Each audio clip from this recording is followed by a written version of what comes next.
নমস্কার। আমার ইউটিউব চ্যানেলে আপনাদের সবাইকে অনেক অনেক স্বাগত আর অনেক অনেক ভালোবাসা।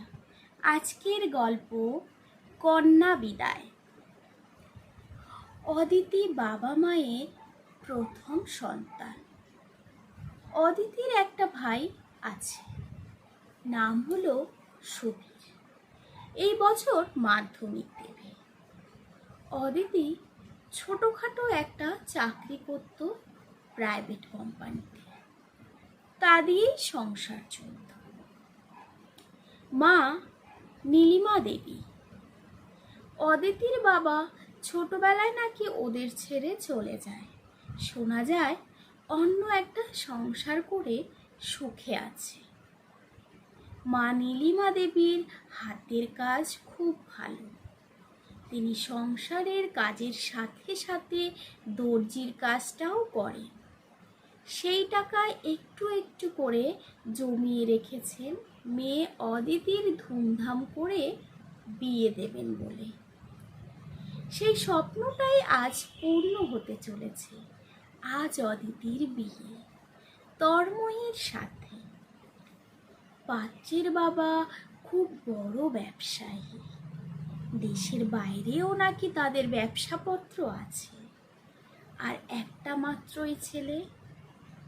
নীলিমা দেবীর দুঃসম্পর্কের এক দিদি দেখে দিয়েছেন এই সম্বন্ধটা। অদিতির কপালটা খুব ভালো। খুব বড় বাড়িতে বিয়ে হচ্ছে, তাই অদিতিকে ওরা আর চাকরি করতে দেবে না। তাই চাকরিটা ছেড়ে দিয়েছে বিয়ের 5 দিন আগে। নীলিমা দেবীর হার্টের অসুখ আছে। প্রতিদিন ওষুধ খেতে হয়, আর প্রতিদিন মনে করিয়ে দেয় সুবীর। নীলিমা দেবী আদর করে সুবি বলে ডাকতেন। আজও বিয়ে বাড়ির এত আয়োজনের মধ্যে ভুলেই গিয়েছিল ওষুধটা খেতে। সুবি ওষুধটা নিয়ে মায়ের ঘরে এলো। মা, তুমি আজকেও ওষুধটা খেতে ভুলে গেলে? নীলিমা দেবী মুচকি হেসে বললেন, আমি তো জানি আমি ভুলে গেলেও আমার সুবি ভুলবে না। থাক, অনেক হয়েছে, ওষুধটা এবার খেয়ে নাও তো। এই বলে সুবি মায়ের মুখে ওষুধটা দিয়ে দিল। বলছি সুবি, আজ তোর অনেক দায়িত্ব। তোর দিদির বিয়ে, তুই ভাই, তোকে কিন্তু চারদিকে খেয়াল রাখতে হবে। তুমি চিন্তা করো না মা, একদম আমি তো আছি। তোমার সুবি বড় হয়ে গেছে মা। কিন্তু মা, তোমার হার্টের অপারেশন করানোর জন্য যে টাকাটা জমিয়েছিলে সেটাও তো দিদির বিয়ের জন্য সব তুলে নিলে। তাহলে তোমার অপারেশন কিভাবে হবে মা? তুই তো আছিস, তুই তো পড়াশোনায় খুব ভালো সুবি।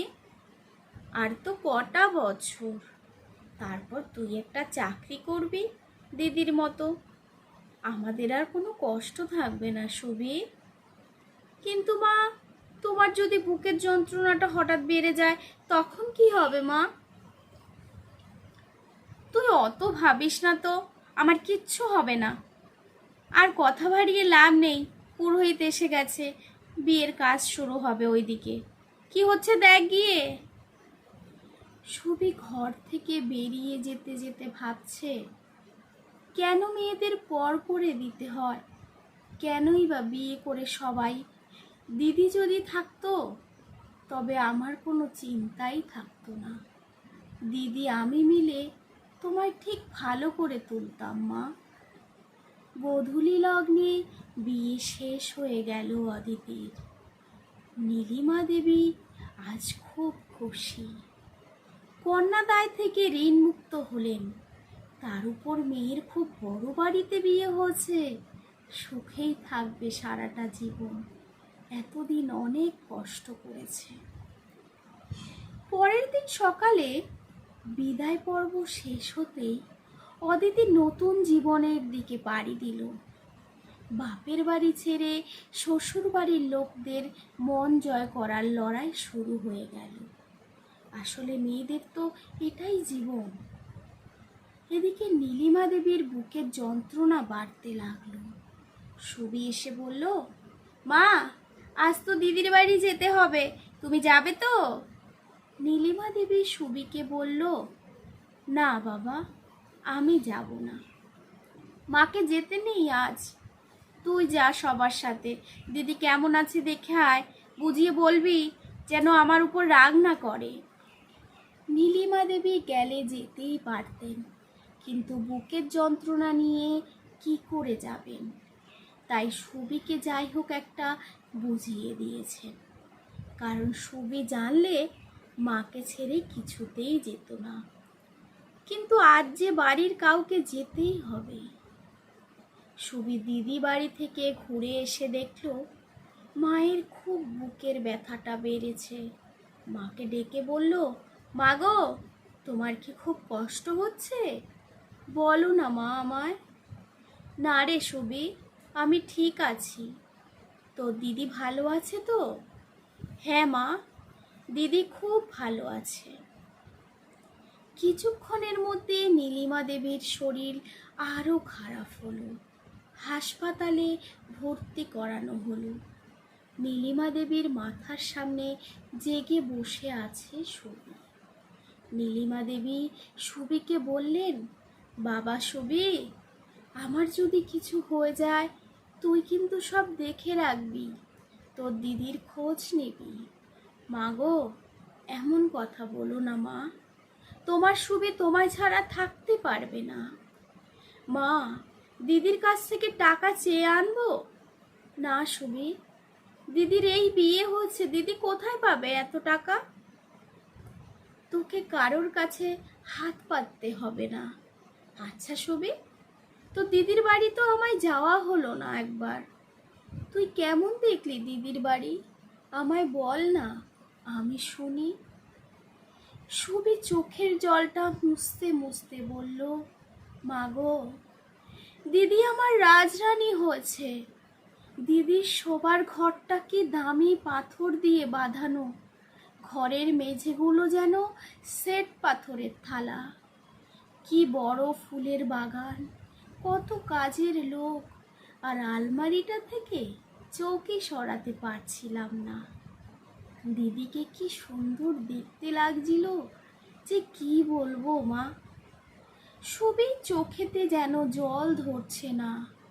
দিদির গল্প বলতে গিয়ে, কারণ দিদির বিয়ের ওই টাকাটা থাকলে তার মাকে আজ বিনা চিকিৎসায় মরতে দেখতে হতো না।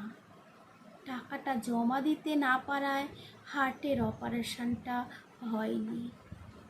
সুবি দিদির গল্প শোনাতে শোনাতেই মাকে ঘুম পাড়িয়ে দিয়েছে। তবে এ ঘুম আর ভাঙবে না, কারণ নীলিমা দেবী আর নেই। অদিতি যখন জানতে পারে সকালে এলো তখন সব শেষ। নীলিমা দেবী আর নেই। সুবি দিদিকে দেখে ছুটে গিয়ে জড়িয়ে ধরে বলল, দিদি, কেন কন্যা বিদায় হয় রে? কেন মায়েরা তাদের মেয়েকে সারা জীবন তাদের কাছে রাখতে পারে না? কেন পর করে দিতে হয়? অদিতি কাঁদতে কাঁদতে বলল, এই একটা মাত্র নিয়ম ভগবান একদম ঠিক করেননি। নমস্কার, আজকের গল্প এই পর্যন্তই। গল্পটি যদি কোথাও ভুলভ্রান্তি হয়ে থাকে তাহলে অবশ্যই অবশ্যই আমায় ক্ষমা করে দেবেন আর কমেন্ট করে জানাবেন। আর গল্পটি যদি ভালো লেগে থাকে তাহলে অবশ্যই আমার চ্যানেলটাকে সাবস্ক্রাইব করে আমার পাশে থাকবেন। সবাই ভালো থাকবেন, সুস্থ থাকবেন, সাবধানে থাকবেন।